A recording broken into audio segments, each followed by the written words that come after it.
Hello guys, চলে এসেছি নতুন একটা ভিডিও নিয়ে। আজ চলে গেছিলাম দীপান্বিতার বিয়েতে। দুই বান্ধবী মিলে সেজে গুজে দীপান্বিতার বিয়েতে চলে গেছি।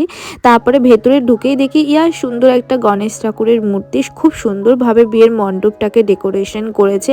দূর থেকে বন্ধুকে দেখে খুবই সুন্দর লাগছিল। যাই হোক, বিয়ের সাজে মেয়েদেরকে একটা অদ্ভুত সুন্দরই লাগে, যেরকমটাই আমাদের বন্ধুকে লাগছিল। তারপরে স্টার্টারে ছিল cheese ball, chicken pakora, coffee, আরও অনেক কিছু। তো খেয়ে নিলাম। খেয়ে নিতে নিতেই দেখি সব ভাইরা মিলে বন্ধুকে পিঁড়িতে করে তুলে নিয়ে যাচ্ছে। কিসের জন্য? হ্যাঁ হ্যাঁ, ঠিকই ধরেছে, শুভদৃষ্টির জন্য। তো শুভদৃষ্টির জন্য বরের 7টা পাক ঘুরে নিয়ে যেই পান পাতাটা সরালো, দুজনের মুখের যা কি মিষ্টি হাসি, তোমাদের কি বলবো। যাই হোক, তারপরে রিচুয়াল ছিল মালা বদলের। মালা বদল হয়ে যাওয়ার পরে যেই দিনটার ওরা ওয়েট করেছিল, ফাইনালি সিঁদুরদানটা হয়ে গেল। তো চলো, দেখা হচ্ছে নেক্সট পার্টে। আরও কি কি মজা করেছি তোমাদের সবই শেয়ার করবো।